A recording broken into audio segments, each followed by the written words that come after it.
Class 10, Science 2, Lesson number 4, Environmental Management. In this lesson, today we are going to learn about ecosystem. The word ecosystem, you have heard earlier. You are familiar with this word. Ecosystem has two components, that is abiotic components and biotic components.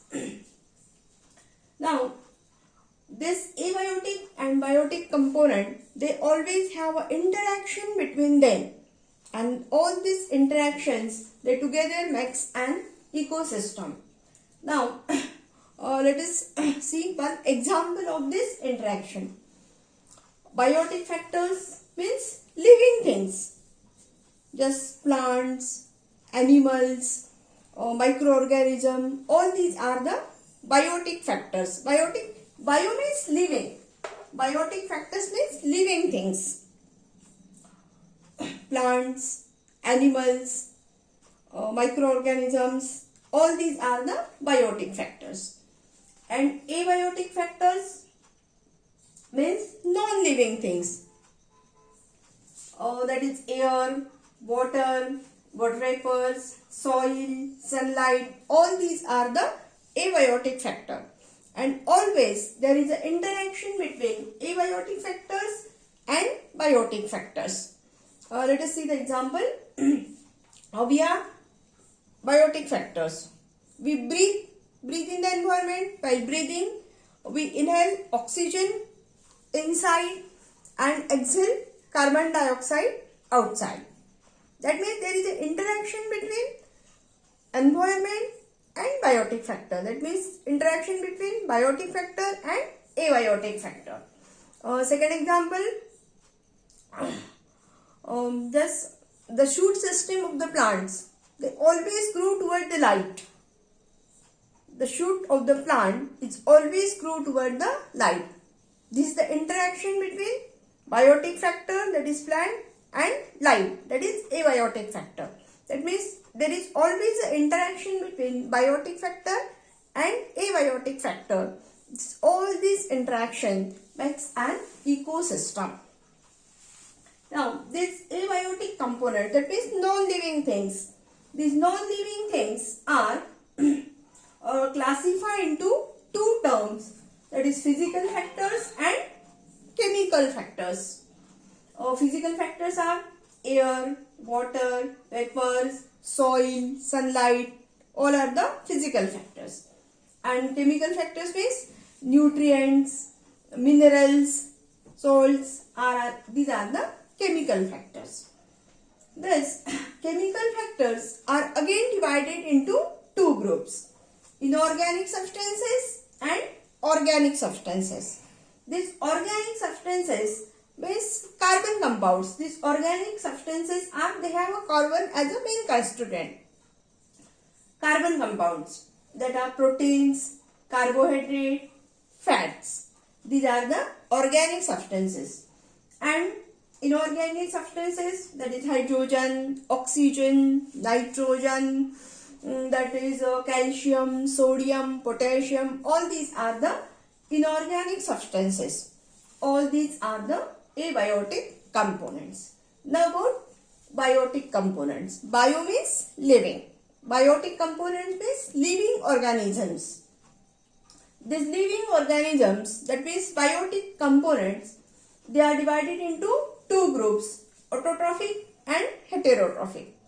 Autotrophic, you know the meaning of autotrophic, they can prepare their own food material. That means plants. Plants are green plants, they are the autotrophic. And plants can produce the food material, and therefore we call them as a producer. Plants are producer. Green plants, they can perform the function of photosynthesis, and therefore they are called as producers.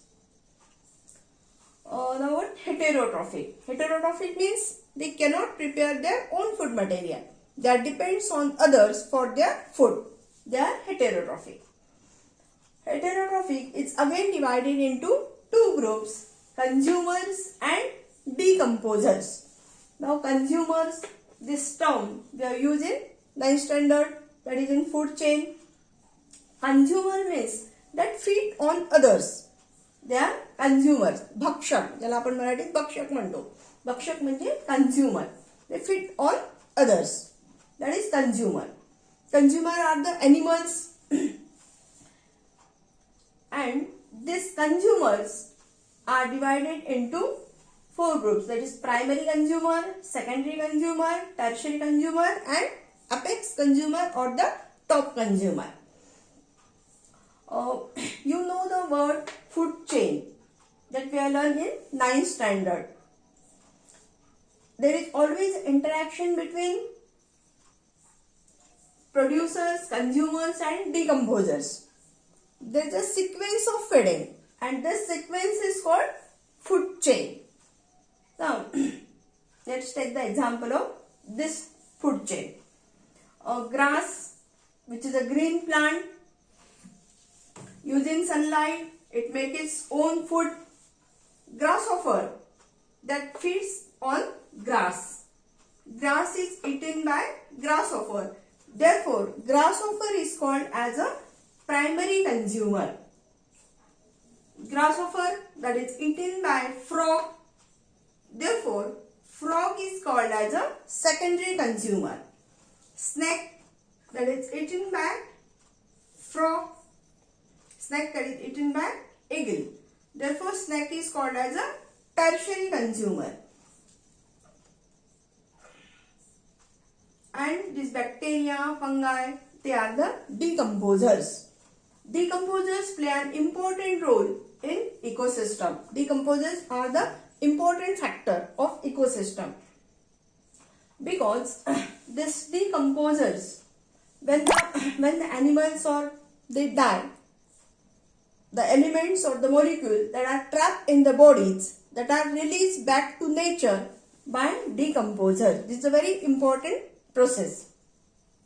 पण हवेमध्ये 78% nitrogen असतो एवढं आपल्याला माहिती आहे.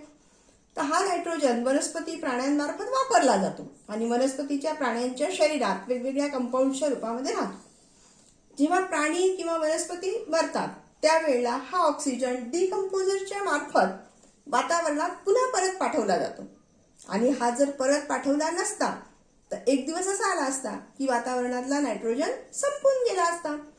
आणि म्हणून डिकंपोजिशनची भूमिका खूप महत्त्वाची आहे की प्राण्यांच्या वनस्पतींच्या शरीरामध्ये जे काही एलिमेंट्स ट्रॅप होऊन गेलेले आहेत ते एलिमेंट्स पुन्हा नेचरला वापस करण्याचं काम डिकंपोजर्स करतात. Therefore, decomposers play a very important role in ecosystem.